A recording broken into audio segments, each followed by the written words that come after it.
Stay tuned for more of the POS show on Stones Radio Networks.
You are listening to Stones Radio Networks, the home of the Lincoln Potters.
Stay tuned for Dodger Dogs. They suck.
You are listening to Stones Radio Networks, the home of the Lincoln Potters.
Stay tuned for more of the POS show on Stones Radio Networks.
listening to Stones Radio Networks, the home of the Lincoln Potters.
Coming up on Stones Radio Networks, the POS show, Phantom on Sports.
Coming up on Stones Radio Networks, the POS show, Panama Sports.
You are listening to Stones Radio Networks, the home of the Lincoln Potters.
You are listening to Stones Radio Networks, the home of the Lincoln Potters.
Stones Radio Networks presents PotterCast, the best podcast for the best summer collegiate baseball team around, your Lincoln Potters. Hosted by the one and only Mark Phantom Lowe and his sidekick. That's me, Stones McCoy. So sit back, relax, and enjoy the show. It's time for the PotterCast. And with that, it is time for the PotterCast. I'm Mark the Phantom Lowe, the one and only. That's my sidekick, Stones McCoy. That's right. Who was just fired from his voiceover job. I told you, I knew this was going to happen. But he thought he had. Welcome back to the radio airwaves myself by getting my balls busted by my best friend and cohort. What could be more Potter than getting your balls busted out there doing your job, having fun? I'm glad I'm back. It is the only podcast devoted solely and entirely to the Lincoln Potters Summer Collegiate Woodbat baseball team in Lincoln, California, and we are the Potters Radio in our fourth year now. Our third year was kind of, it was a shortened year, but it still was a year, so this is our fourth year. I don't know when we've been more excited about being here. I mean, we are just chomping at the bit. We're going to talk about that today. We're going to lay some ground rules out for you as far as how to listen to the games, how to listen to the shows. We have a special guest we'll introduce in just a minute. We'll talk about old Potters. We'll catch up with some old Potters and find out what they're doing on their collegiate teams. All right. And meet some new Potters if our guest knows anything about them. Well, I highly doubt he knows anything about the new ones. And we'll also talk about a segment I call Know Your Enemy, which is another team in our league. That's what I'm learning. I just found out that I have another enemy, so it's a perfect segue. I know you love to know your enemies. Okay, so like I said, we've been on the beat now. This will be year number 4. Year number 4. Lincoln Potters season starts 2 weeks from Thursday as the hated Gold Sox from Yuba Sutter, whatever they're called, come in for a big 4-game series. So we're looking forward to that.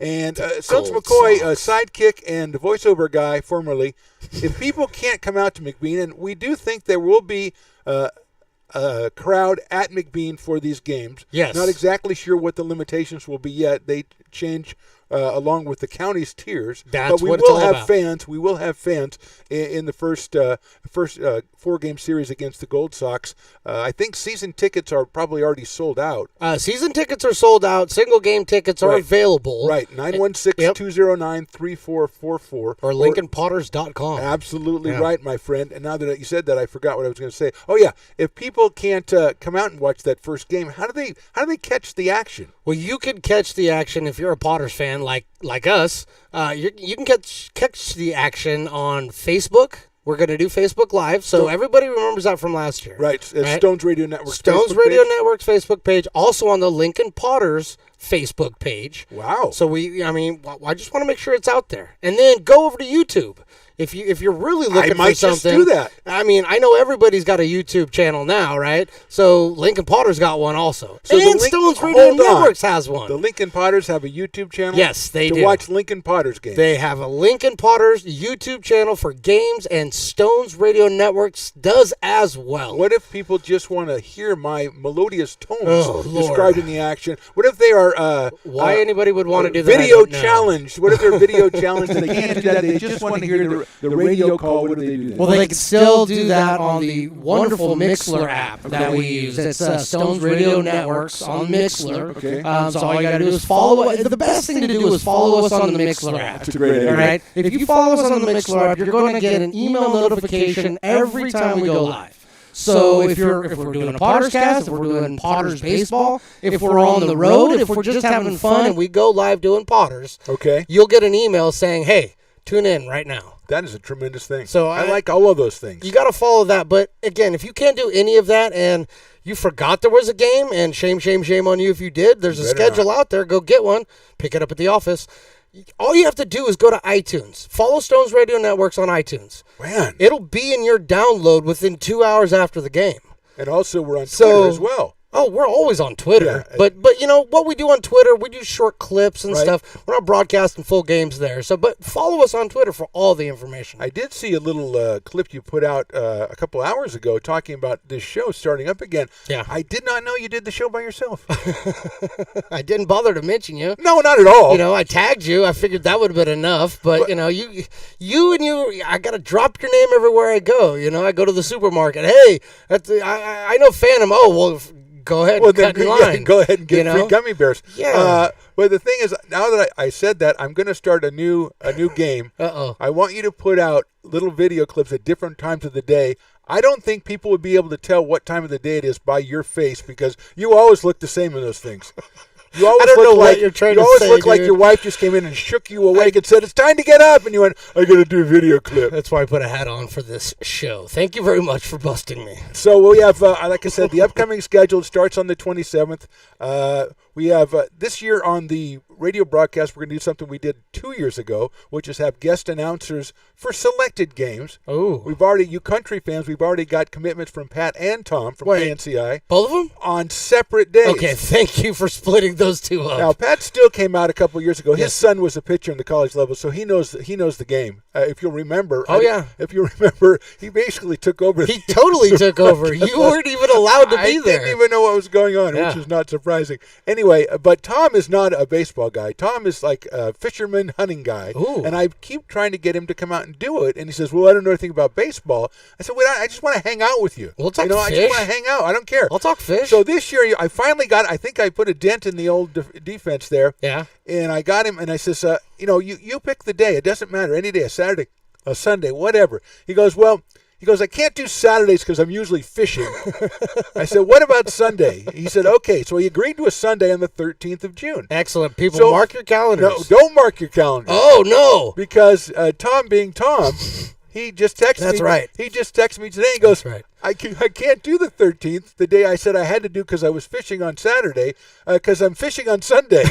He said, how about Saturday? I said, let's do that. All right, then. so now we're back to the 12th. So the 12th is Tom Maley from KNCI. Pat Steele is on the 25th of June. Whitey Gleason has also given me a commitment. We don't have a date for him yet. All right. We're reaching out to a couple other people in the area and trying to get them to come in and share time with us. Now that we have the great press box, which I know we have to call Sky High. It's the Sky High broadband. I call it Phantom's Place. That's what I call it. Well, now that we have Phantom's Place, I think a lot of people are going to want to come in and hang with us because it's really nice in there. Well, and I'm not sure if you saw this or not, but this new sign was put up on the backside of our I did booth. see that, and it didn't mention me at all. It didn't mention either one of us, but I am very proud to say that it is now the McBean Memorial Park. McBean Memorial or McBean Memorial? Whatever you said. Whatever you said. I like it better your way. I like it the way I said it. So that's all coming up. We have all kinds of other stuff coming up. We have special home run innings this year. Oh, yeah. And I think... Oh, yeah. I wonder if we have any home run hitters, though. We'll find out in a couple of minutes, I think, about that. Right. But we have home run innings just like the big guys do. I think we're going to do something around double plays. I don't know what it is. I sold it to Matt, and now I don't know what to do with it. But I was telling him, the two things I like to call the most are obviously home runs. I love to call it when the Potters turn two. So we got to get something out there, and I think he's already got sponsors for it and everything for the Potters when they turn two. He does. You just better nail this thing down. I have no idea what it is I'm doing. You pitched this wonderful idea, but you have no clue as to where it's going. I pitched it. I have no clue. But now that here's the thing that I may not have even taught you this after many years. Once you get it sponsored, it's going to happen. It's going to happen. It doesn't matter if you have it. You can go, hey, just come by the broadcast booth and say hi. You get it. Okay, way to go. Yay. It doesn't matter as long as we have a sponsor. No raffle. All right, enough of your foolishness. Let's bring in our special guest. You know what? I was just curious. I want to see something, so just bear with me 1 second. Yeah, you've got a lot of stuff going on. I just want to see if I still have this. We're in a 2-shot right now, and you want to go to a 3-shot. Well, yeah, I'm going to go to a 3-shot, but I'm going to give the man his proper due, okay? Okay. If anybody remembers this. Edition of the Ryan Stevens Show. Remember this? Oh, brought to you by Fitness Systems. That's right. We're the Potters. Here's the big guy himself, Mr. Ryan Stevens. 3600. Ryan Stevens, welcome. Ryan Stevens Show. Oh, I don't even know. Look in behind the you scenes introduced him, and now you're still talking.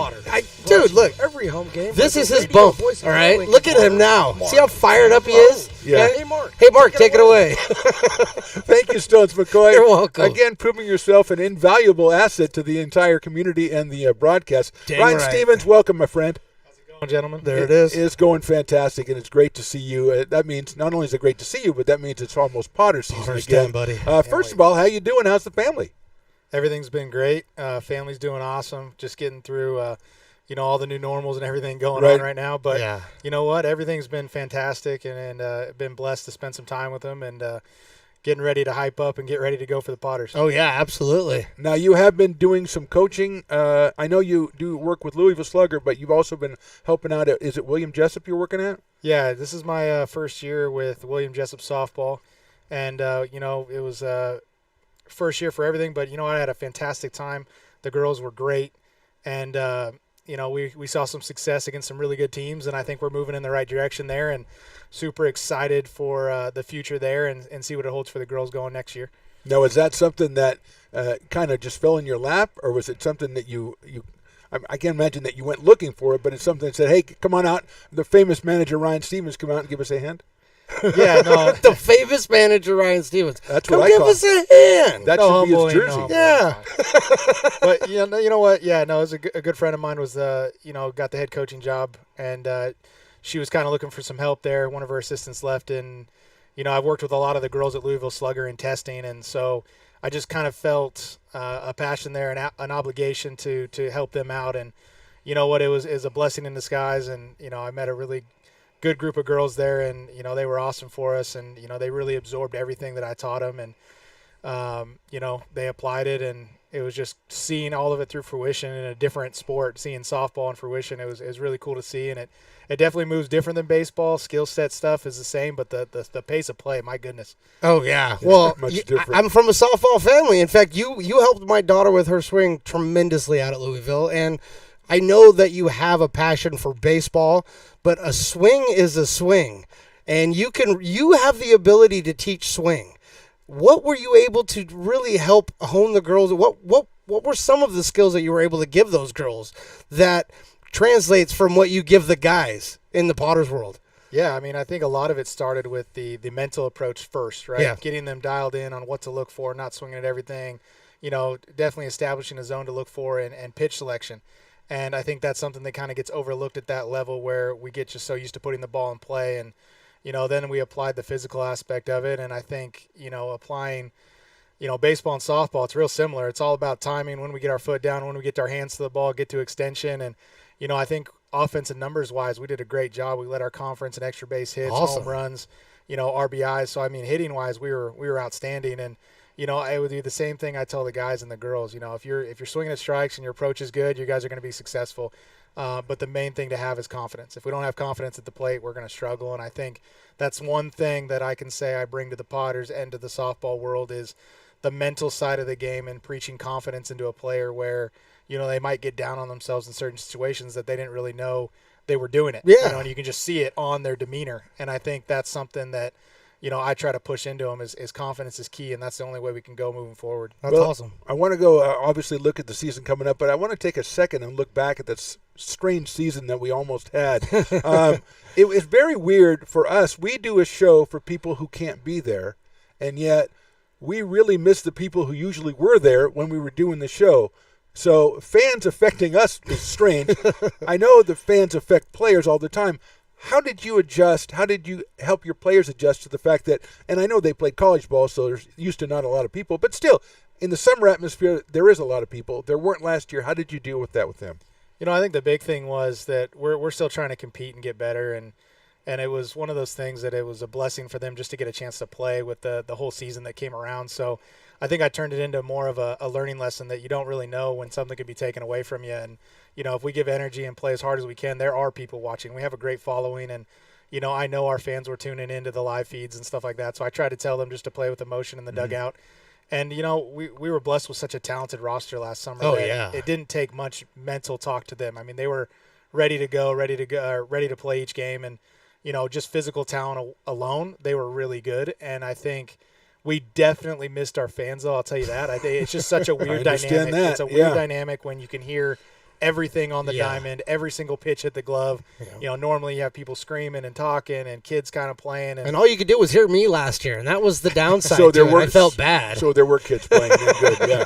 But we missed it, man. We missed it. We're excited to see some of the fans back this season. I always ask you, when we look forward, I ask you to give me one word before the season, how you're feeling about the season. Can you do the same thing, but about last season? I would think maybe grateful would be a word to describe it. How would you describe last season in one word? I think you hit it on the head. It's grateful and blessed. I think it's just the chance that we got to get on that field, right in the thick of everything going on, and people being told they're not going to be able to play in the spring or didn't get to play last year. And, just the fact that we gave them an opportunity to hit the field knowing what we were putting ourselves into, without knowing the consequences, essentially. I mean, we kind of follow the public health lines. We're doing everything we possibly can to get on the field. But nobody's totally sure. But we're not sure exactly what's going on at that point in time. Now we know a lot more about it. Now we know a lot more how we can move forward. But then just kind of doing things with a trainer and working with the local doctors and stuff like that, it was just such a weird dynamic. But blessed to be on the field and actually play games against other people. Talking to manager Ryan Stevens on the first ever PotterCast. It's our 4th year. That seems like a long time. It's your 5th year. Are you surprised that it's the 5th year of Ryan Stevens as the head of the Potters? You know what? Yeah, it's something I've kind of looked back on here over the past year, coaching the softball stuff, and 5 years has just gone so fast, and I think that speaks volumes on upper management and the players that I've had. It just goes by so quick. But it's such a passion of mine that, I'm so excited and blessed to be where I'm at with the Potters. And, I think that should say where I'm at. I mean, 5 years into it, I'm still going strong. Yep. I got 2 kids, so you're pretty good at it, I try, man. I try. I really try. And, all the experience and the people around me is what makes me good. Yeah. And I think that's really what it's all about. The coaching staff I've had, the players I've had, you guys being what you guys do for us. I think the whole dynamic of the Potters is so special that I don't know why you wouldn't want to play with us in the summer. Absolutely. I keep coming back to it, man. I wanted to ask you a question. It's kind of picking back off of the question Phantom last asked you. Last year was so difficult because of no fans and not sure and all that stuff. You also have to remember that a lot of these guys, they didn't have anything to go back to either. They didn't have places to go play after the fact. How much of an impact did last year have on the guys coming in for this year? Because a lot of the guys you talked to last year, you knew their situations and stories, and they didn't have anywhere to play initially when they went back. What's gone on, and how has it affected them? Because it's almost as if they got a free year, right? Or actually a year taken away. I mean, what kind of impact has it had on the players that are coming in? I think for the players coming in, it's one of those things that they're not, like I said earlier, they're not taking things for granted. And, I think this spring season, the guys that have gotten a chance to play, I think that's almost everybody at the collegiate level. It's one of those things that you almost got a free development year because you really got to see the start of the season, right, as a freshman or a sophomore, junior, and go back and apply what you weren't sure about, right? And I think it's been, such a great opportunity for certain guys. And they took it in a positive where they kind of got to look things over, apply. I wasn't really doing that this well, but now after I've seen college pitching, I'm way better as a freshman because a lot of these guys got their year back. Yeah. So now they're a second-year freshman, and just that experience alone will give you longevity and success at the next level. And I think that you're seeing that with a lot of guys we had this year or last year, and then the guys coming in this year. We have such a talented roster coming in this year to follow up last year's roster that. Matt, our GM, is just elated on what we've done recruiting wise, but the numbers just don't lie. And I think, through and through, it's just everybody's been so successful because they've gotten that, kick in the butt per se. You got to work harder because you don't know when it's going to be gone. Yeah. So all of a sudden, everybody's working out. Everybody's awesome. doing long toss. Everybody's hitting extra because you just don't know. And I think that's starting to prove with all the numbers and the stats that are going around on our roster specifically. No, that's cool. That is kind of fitting in what I was thinking about asking you next. We talk about you in your 5th year and everything, but you're not the same guy you were in your first year. So how have your philosophies changed as far as the way you set up the season and everything like that, changing from 2017 to 2021? I think the big thing is just learning as you go. I think when my first year here, you're trying to get your feet wet, trying to get established, trying to put the Potters on the map to be something that, college coaches can trust when they send players to us. They know what they're getting when their players come to Lincoln. And, over those course of the years, I think it's changed into more of, okay, this is our identity. We play hard. This is what we do. You're going to learn. You're going to get better when you leave here.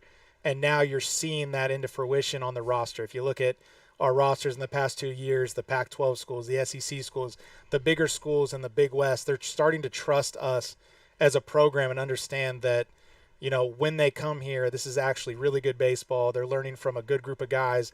And, we also teach what they're teaching and the camaraderie and everything that they're learning along the way and the relationship they've made with the other players. I'm watching Pac-12 games and I see, Susak head, he's hugging Eddie Park and, Eddie Park's playing against him. And I just think, just seeing that dynamic of where it started to where they're at, it's just so cool for me. And I think that's what the coaches are seeing as well. Well, I have a question. I'm calling my Stones McCoy question. Usually we get together and I ask you about some of the guys that you coached, you managed, and success stories and everything you built. I want to go a little bit off the beaten path today as we do PotterCast. I want you to compile for me a list of a couple of guys, some of the great characters that you've run into in your first 4 years as a Potters manager. Stones McCoy is our character in Potters Radio.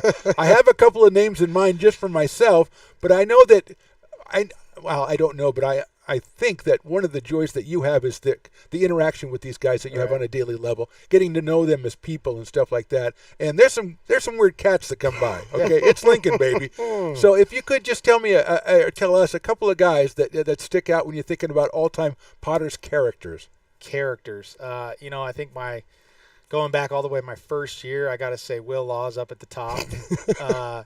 I just think the dynamic he brought, on the field, but then off the field, it was just, it's just like, oh, yeah, that's Willie. He's just crazy guy in the dugout, always talking, always got something going on, but then flips a switch and he's the maddest guy in the dugout and spiking his helmet and throwing his bat. And it's like, wait, what just happened? I don't understand. You were just 4 for 4 and now you're 0 for 4, but we can't handle that. Yeah. And, love Willie. I think he's one of probably the all-time great Potters ever. Oh, yeah. That's great. I think that same year, Brian Morley comes to mind. I love Brian Morley. Just because talent alone, but also the stuff you don't see in the locker room that you guys might not see. Okay. He was probably one of the most funniest guys that's come along when worn our jerseys. He struck me as relatively a quiet guy. He's absolutely not. One of my favorite right fielders, though. Yes, so, absolutely. That's you just revealed a little that bit is there. You're right, Stones. That's one I had. I got a couple in my mind. Okay. But that was not. Of course, we weren't around the first year, but No. still, we saw Brian in the second year. He was a lot of fun. Yeah. And then the last 2 years, I got to give Rad Thomas a shout out. Okay. That's my name. That was yours? That's the one I thought. Yeah. That's what I thought. Well, I mean, it's absolutely. pretty Okay. obvious what he All did right. for a team, but go Yeah. ahead, Ryan. Yeah, no, I mean, it's one of those things about Rad is you look at his spring seasons with the JC level and then how he earned a spot to go to the Pac-12 and pitch for Washington State. It's just kind of an odd success story where he didn't really get to pitch much because of arm injuries, and then when he did pitch well, then he'd get hurt again, and then his confidence would be, shot, but it never changed him as a human being.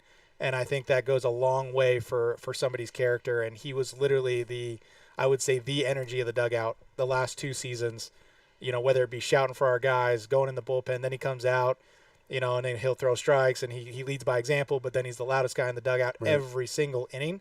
And in the summer, I mean, at a collegiate level, that is so hard to do with guys you don't know. Yeah. To just continuously be the confidence guy and then flip it and be a bulldog on the mound. And so I would say Rad's like right near the top of like all-time great character guys for the Potters.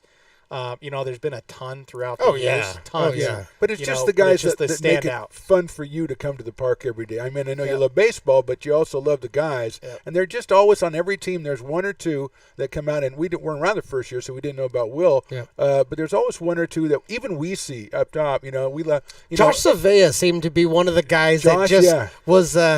He seemed to be one of the outgoing, like rah guys, like a real good teammate, somebody you really want on your team. Yeah, Josh Savea is near the top of good teammates as well. I think I would say for the Potters in general, we've been blessed with quality clubhouses. I think once the guys come in and understand what we're about, and then start sitting, in a closed room where they're like, okay, I got to learn with this guy. This guy's from UCLA. This guy's from Stanford. Okay, this is weird, but But then once that first week hits, it's like you can see it immediately, like who's the clicking and who's doing what. But then the whole team kind of goes like midseason. And it's like this is super special, and this is why I do it. Yeah, to see that all in fruition. And I think another sleeper that you might not know about is this last year's Ethan Mann. I didn't. No, Yeah. I would not have picked Ethan Under Mann. the radar. Yeah. Ethan Mann was probably one of the wildest character guys in the clubhouse that Wow. you could just never understand exactly what he was thinking, doing, wanting to say. So he was but a college kid. Yeah, but kids, I but kids understand followed that. him around. I mean, Oh, no way. yeah, I mean, yeah. I would disclose some things here. But Well, that's not. don't know how far we need to go. We'll do another Yeah, podcast. we're PotterCast. We're not PotterCast After Dark. Right, Okay, right. that's not what we're doing. We could be. Great answer. One more thing, as far as this part of the interview is concerned.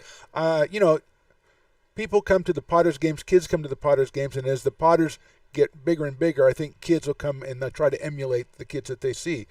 So, in your mind, you teach kids of all ages baseball. What is one thing in your mind that players in 2021, if you're going to be a player, what's one thing you really have to have? I mean, at this time and where we're at in this world, it's physicality. I mean, and being stronger, work ethic. I think work ethic's a huge one. If you don't have that, if you're not willing to go out and do the extra work, you're going to struggle at the next level. You can get away with it at Little League, travel ball, but, once you get into high school and then college, the guys that set themselves apart are the guys that get after it in the weight room. They take the extra swings in the cages. They take extra reps, or pitchers really focus on throwing strikes, not just throwing.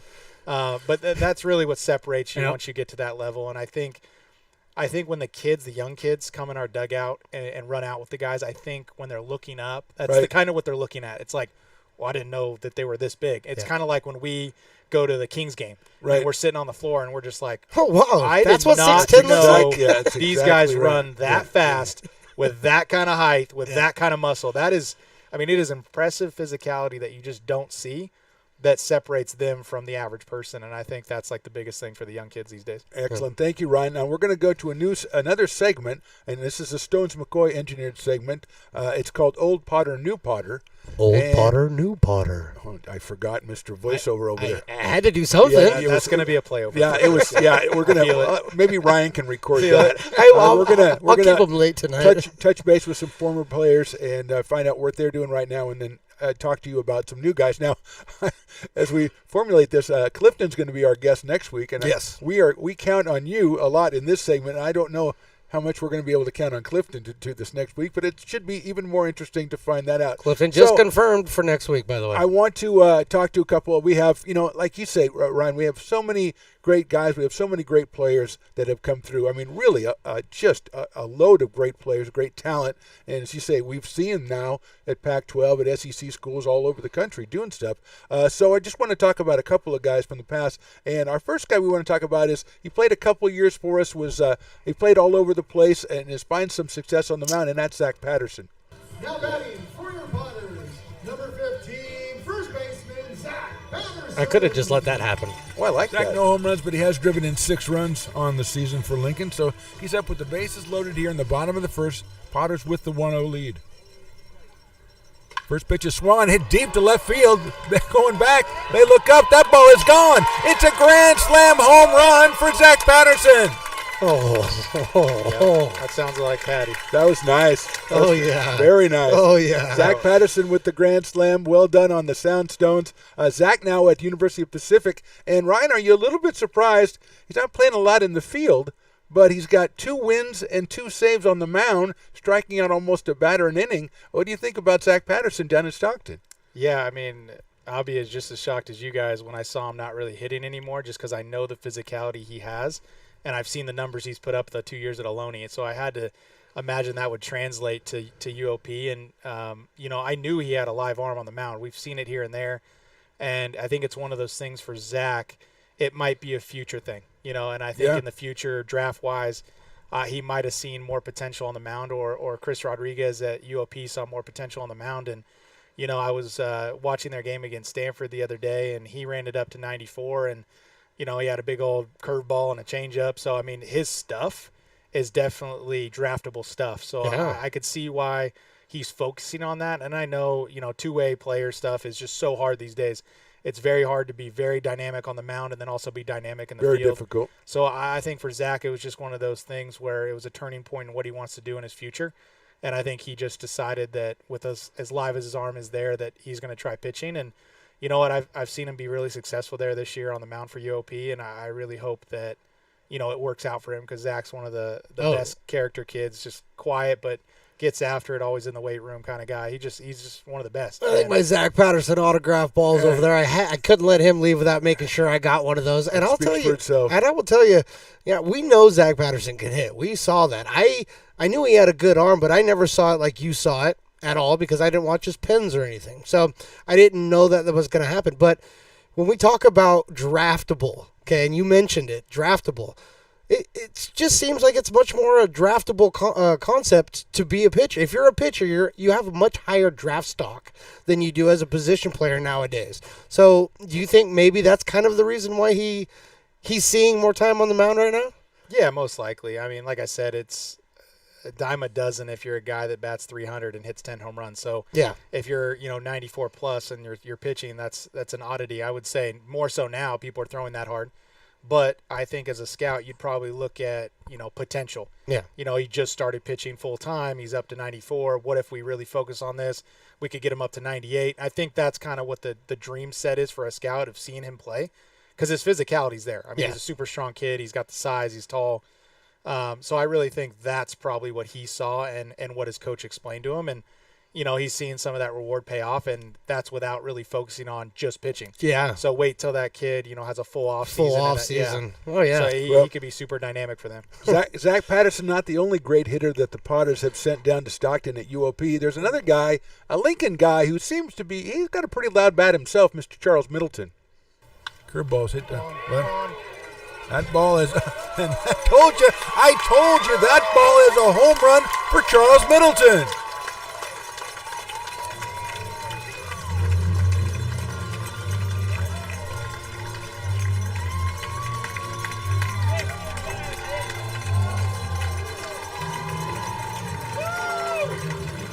Second one of the year for Charles Middleton. He just swung, hit to left field, and everybody just quit. Even Tom Duncan, who doesn't usually pay attention, said, that's out of here. That's how I knew it was out of here. Second home run, 13-run bat in for Charles Middleton, answers Jacob Terreo, and it's 10-4 Potters. Charles Middleton, Lincoln born and raised, Lincoln Little League, Lincoln High School, Lincoln Potters. We need a professional baseball team in Lincoln so he can play for them. That's a great point, Mr. Tom Duncan. I think you look at hitter in the dictionary and it's Charles' picture. Yeah, the kid flat out hits. And, I think over the years that's surprised everybody is his defense.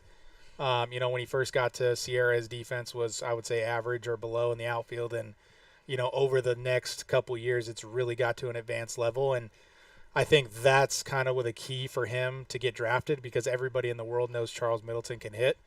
And he's proved that at every level now. So, I think if I could put my name on anybody to a scout out there, I would say Charles is such a easy pick for me to put in an organization and trust him to be professional and really try to figure out how to be successful. And, I love Chuck, and I try to get him back every single year, I think. I think we may, even if he was a senior, I'd be like, come back and play with us. Please. I think we make him a coach this year. I really do. I think that's the only thing we could do. He handled left field at McBean as a first time, as almost a neophyte. He handled it about as well as I've seen anybody handle it out there. I mean, that is a tough place to even stand.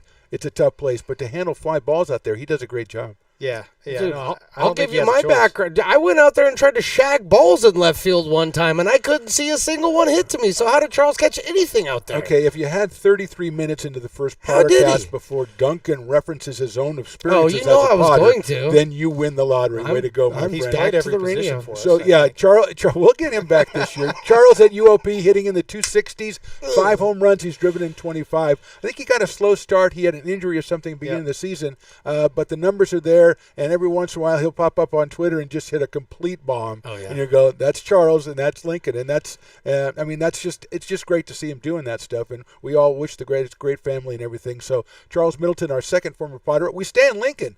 For our third former Potter, this guy played the first year, didn't play the second year, then has made like cameo appearances. But if you talk Lincoln baseball, you talk Isaiah Garcia. Apparently, Brock had pitched against the Crabs last year. Oh, I had to play this part. Who is this now? Everyone had heckled him Just as here. Susan Boyle.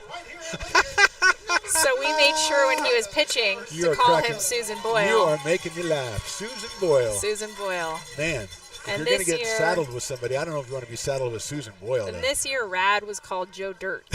There's a high fly ball to left field. Vaughn's going back. He's going way back. He's looking up, and that ball is over the fence. A home run for Isaiah Garcia to tie this ball game up at 2. Garcia, a home run for the Potters. That's a perfect example. There's a capsule of Lincoln Potters baseball. That's why I played it. Some woman's on there talking about Joe Dirt, and all of a sudden Isaiah hits a home run, and it's like an afterthought in the whole Let's thing. not say some woman when we're talking about the president of baseball, Isabel. Oh yeah. Okay, that's not some woman. Okay, That's the woman. All right, maybe you just saved me there. Yes, Thank I think I Thank did. you very much. Yeah, Yes. that is the woman. Isabel knows more about baseball than we do. That's for darn True. sure. And she probably knew Isaiah was going to hit the home run. She was just I think setting she it up. called it, actually. But the Susan Boyle crack was great. So Isaiah, like you said, Isaiah and Charles, they're Lincoln baseball over the last decade. He's down at Fullerton, hitting in the 260s. He also missed some time, I think, early in the season. A couple of home runs. He's driven in 12. Tell us about Isaiah Garcia. I've seen him since sophomore year of high school. I would say, between him, Middleton, and his brother, they just kind of define Lincoln baseball and the town of Lincoln and what they've brought to it. And I think the big thing about Isaiah, what he always brought to the Potters, was just the steady, arrogance and confidence of what it looks like to an approach. And, he's gone through some trials in his life too, and also in baseball with moving around positions and trying to be a shortstop and an outfielder. And now he's at first base at Fullerton. So he's been through a lot, and with COVID, now he's like a super senior. To go back with that experience should help him. And I think, I think if he doesn't get drafted, Isaiah Garcia would make a heck of a coach somewhere. With all the baseball knowledge he's wrapped in with the Fullerton and Sierra and playing under us, I think he would make a fantastic coach somewhere. Yeah, he's kind of like a trailblazer in a way, as I keep talking to try to take all the attention off the Isabel thing. No, but when you described it perfectly, Ryan, because when Isaiah started playing, It was almost like he was the Division I guy that we had, and the other guys on the team were like, junior college guys and stuff like that. And all of a sudden now, over time, we've added more and more Division I guys. But he was one of the first. He was our trailblazer guy almost. He was the one that came back and showed everybody, hey, you can play on this team and play Division I and come back and play on this team, and that's okay way to do it. And now, as you've talked a couple of times, that's just the pipeline right now. But he was almost the first guy that did that. Yeah, absolutely. I think he showed everybody that Lincoln is a place to play. Yeah, oh yeah. It's not. You don't need to go to the Alaskan League or Northwoods or whatever it may be. Like, you're going to get really good baseball right here in Lincoln. So if you want to go back to NorCal after playing somewhere locally, JUCO, high school, and go to a big school, it is plenty okay to go back there and get great baseball and great coaching. And, I think he set that precedent for that. Okay, so Isaiah kind of leads us into the new Potter segment. A couple of guys that I've seen that are referenced as becoming Potters to play with him down at Fullerton, and Jason Brando and Jackson Lyon, two guys. What do you know about these two guys who are going to be new Potters this season? Yeah, really excited about Jackson Lyon and Jason Brando. They're right in the middle of that lineup for Fullerton. Both really physical, athletic type of players. Brando's having a heck of a season hitting. Jackson Lyon's picking it up, recently, and I think talent-wise, they're as good as it gets hearing from their coaches, and I think outfield-wise, they're very versatile. They can play, right, left, center, and when you're talking summer baseball and playing Tuesday through Sunday every single day, you need versatility, and I think both of them bring that, and they also bring some age to them. They're sophomores and juniors, I believe. And, for Fullerton to send you, middle of the order guys, a little bit older guys, COVID juniors, COVID sophomores, whatever they may be, that's saying a lot where we're moving in the right direction instead of sending us a guy that didn't really play or whatever it may be. These are two of their guys, and I think they're going to have big impacts on what we're trying to do this summer. Yeah, I was going to ask you that before, but you've referenced it a couple of times as far as how you get the players in and how the Potters have kind of improved in the eyes of the baseball public, if you will, so that now I'm not going to say better class of player because all these kids can play. They just need a chance. But it seems like the referrals that we're getting are much more numerous than what we were getting before. Yeah, absolutely. I think this might be, the first year we've literally had to say no to 20 to 30 plus players. Wow. We got to a point where we were at 41 rostered players, and it's just like poor Michelle, our host coordinator, is like, she's going to kill me if I keep adding That's more players. families than we have in Lincoln. Yeah, exactly. And Is it's that just why like, they're building those new houses out there so they I can think house we all our need- players? I think we need a Lincoln Potters Apartments if Taylor's listening. Oh, that's Taylor all we need. Builders. I know he Taylor, is. Isabel, if With they're listening. the manager's right over there. Yeah, Mr. Stones McCoy. I know managing he's listening. Yes. Perfect. Then I've you got know what, this handled. Clifton? We're just going to need some dorms somewhere. Just throw them up. Sketch And we'll something just- up we'll and we'll just- give it to him next week. Yes. Yeah, I'm sure he has a lot to say about building. I'm sure he'll Yeah. knock that out of the park. Okay. Well, we'll catch that next Tuesday. So 7 we'll, p.m. we'll look forward to seeing Jason and Jackson. The third guy, I had somebody else written down, and then I put out a tweet about the Potters, and I was followed by a guy who Nathan Blatnick, who I guess his son is on the team. And Stones and I agree that if you follow us, you can get anything from us. Absolutely. 'Cause we do the show. Basically, we do the game for the parents. That's the what- first thing. No, that's not basically. That's what we That's do. the first thing we do. So if Dad's going to follow us, Yeah. we're going to let Dad know that his son Carson is. He knows he's on the team, but we're going to put him on the first show right now. Yes. Tell me about Carson Blatnick. Yeah, Carson Blatnick's a catcher at Washington.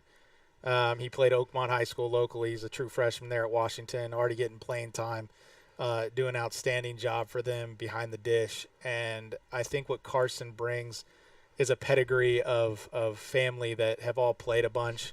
A Blatnick is the cousins of the Blazers. Yeah. So Dalton and Nick Blazer that played at Sierra, and then Fullerton, and the other one played at Northridge. Nick played at Northridge, Dalton there, and Dalton got drafted by the Yankees. Dalton's dad played for the Yankees. Carson's got some bloodlines that way. I coached Austin Blatnick, his other cousin. Hey. So the family goes deep with the local area.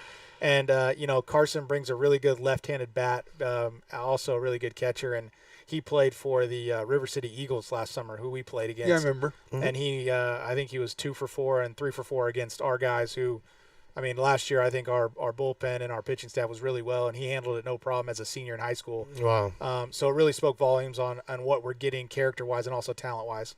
Well, let me step outside of this for a second because you keyed a thought that I had before, and as a college coach, you're going to have an opinion on this. We talked about super seniors. You talked about true freshmen. What effect do you think that having these extra years are going to have on college programs as a freshman like Carson comes in? And it's tough because other people are – it's supposed to be the circle of life. Elton John told us that. The seniors leave or the juniors leave and then the other guys come in. And now that treadmill is – the conveyor belt is kind of stopped. So now how does, as a manager on the college level, do you deal with people not leaving but new people coming in too? Yeah, I think that's what everybody was shaking their head around in the whole college world, going into this year is, gosh, what am I going to do with all 11 freshmen that I signed when 5 of my seniors aren't going anywhere? Right. And, I think the biggest thing is for those freshmen to understand is if you have a senior above you and an oddity like that redshirting a year or sitting out a year is actually a blessing in disguise for some kids. You get to develop another year. Your body has changes during those years. And I think that's really kind of where we're going to be at for the next couple of years is you're going to see really talented young players have to sit out, redshirt, travel with the team, have a development year, and then when it's their turn, just take off and then have their turn. And you got to hope at the D1 level that you're going to turn over some juniors and seniors that are draft eligible. Yeah. And I don't think they'll have a problem with it. I think the people that are getting hit the hardest are probably the JUCO guys Exactly. that are, turning over players every 2 years, and now you're holding on to guys the last 2 years. So that's really where it gets a little shaky, I think, for the JC guys, for the talented guys that don't get seen out of high school. They go to JUCO, and it's just a 50-man roster pretty much already set. It's like, what do you do? How do you get in Right. there? Yeah. And I think that's really where you're going to see the hiccups and the speed bumps for players. So, Jason, go ahead. Is your roster? Are you capping? Are you at 41? Is that where the roster size is going to be? We're at 41, and I think probably around end of June we'll maybe lose 2 guys just to one's reporting to Baylor. Brad Wilcott will be reporting to Baylor. Okay. And, another gentleman has to go to back to there as well for some relocation thing. He has to move and everything like that. So it's only 2, but we're still going to have around 38, 39 players for the rest of the summer. Gotcha. Fantastic. So Jason Brando, Jackson Lyon, Carson Blatnick coming in new. One of the teams that we play, I call it Know Your Enemy. Yes, you I do. know you need to come up with some crazy little Know thing your for enemy. No, I didn't mean that. I meant produce something. Don't say Know Your Enemy in a dumb voice. Today it's the Solano Mudcats. based out of Vacaville. And I was reading about this on their website. Thank goodness they have one, because remember the first year we were doing games, Nobody had one. You were playing teams, and we're looking them up, and they're like out in the ether somewhere, and then they're in the Phantom Zone or They something. didn't exist on So on I the guess internet. a couple of guys in Vacaville got tired of traveling to Las Vegas whenever they wanted to play, so they formed their own team back in 1990, joined the CCL R League in 2019. They'll be coming in to Lincoln on June 26th. We're going there the first time on June 10th. Do you have a history with Solano as far as the kind of teams they put out? A lot of Vacaville kids and stuff like that, which is a tremendous baseball area. Yeah, I think Ben Crombie's their manager over there. He's real close with Cody Caror. So I kind of met Ben through them this last season and kind of got a feel of what they're about. And yeah, they definitely sign local Solano JUCO guys, Vacaville High guys that have a pedigree of talent from somewhere that went somewhere else and come back. But I think, the blessing about being in the CCL, especially teams like that, and for Ben, as long as he can find the host families or Right. living situations, you get a lot of inquiries of players that are looking for spots. And I think, if I was Ben, I think he'd utilize that this year, and I think he has. And I think this might be his first year where he's got a lot more players traveling more out of the area than just local talent.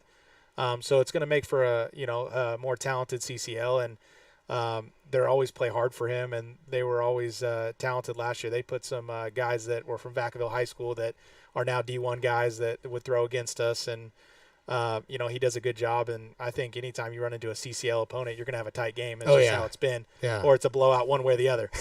So yeah, that makes. The better the league is, the better it is for all of us. Yeah, absolutely. And the fans coming out to the games too. Mm-hmm. So Solano Mudcats, as I say, coming in on the 26th. They go there on the 10th. So thank you, Ryan Stevens. This has been fun. This has been great. Now again. Wait, that can't be it. We have to think about this, because next week we're not going to have the manager of the team who knows all the players intimately when we talk. Oh, that's true. So you're going to have to come up with some questions for Clifton about horse racing. We're going to. I think he's the guy that gave. We'll have to talk to him He's the guy about. who dropped the steroids on Medina. And isn't the Preakness coming up this Saturday? So It's we'll have coming two races to talk to Clifton about. It's Yeah. the Gambler, This is gonna be good. Gambler 916. Gambler 916. That's what I You was. have to I attack. was You have talking to about attack that it. last night in the Generation Gap. I think that's a whole scam. They give you the number after that, and then they call you. They go, okay, we got another one on the hook right here. There he is. It's not to help you. Fresh it's to put fish. You're on the mailing list, buddy. All right, way to go. I do want to ask you one more Right question, ahead, my because I friend. don't want to let Ryan off this easy. In the last several years, you've had a pretty solid core of coaches. I know that there's a couple of changes this year. Do you want to tell us about the new Absolutely. coaches coming into the staff and who they are and what they're all about?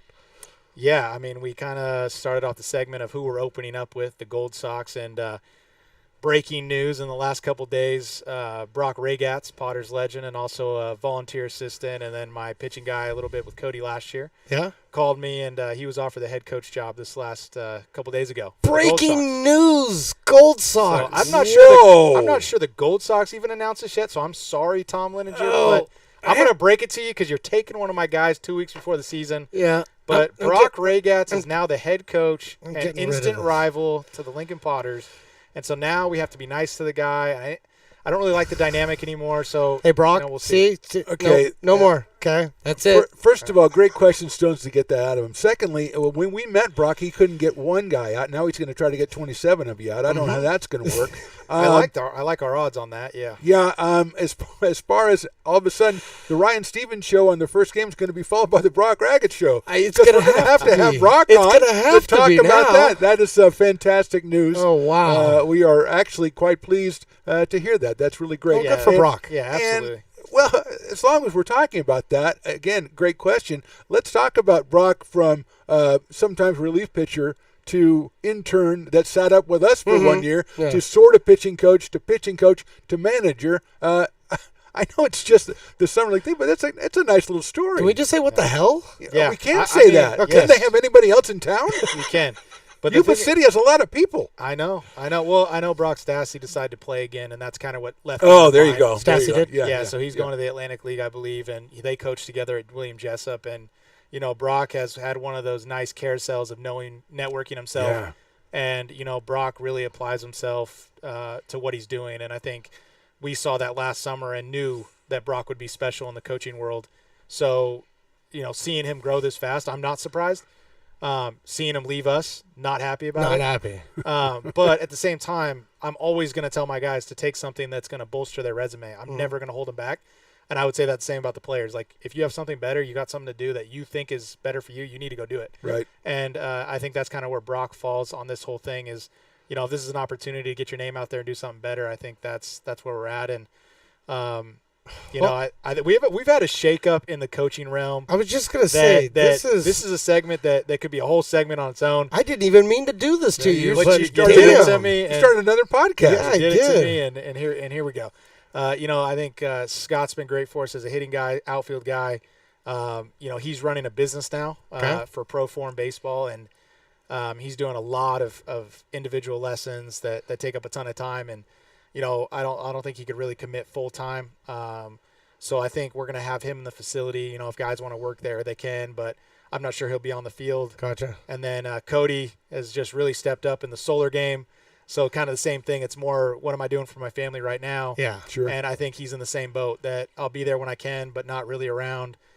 So as of right now, it's the me and JP show. Wow. We're grinding it out, and officially as of 5:45 before I got here, Jesse Garcia is pitched at UNLV, pitched to Indy Ball.